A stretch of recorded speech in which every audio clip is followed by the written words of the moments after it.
रुको जरा।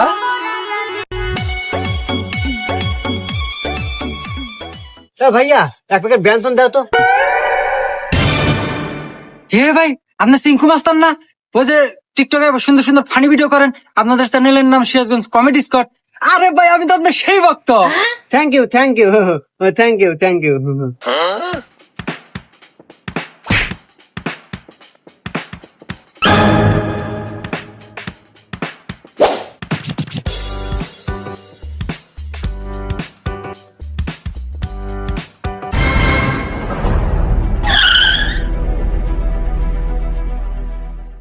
বন্ধু, ওই দোকানদার আমাদের পিছে দৌড় আসে গে, কি হয়েছে? ও দোকান আমার বক তো ছবি তুলেছে। আচ্ছা আমি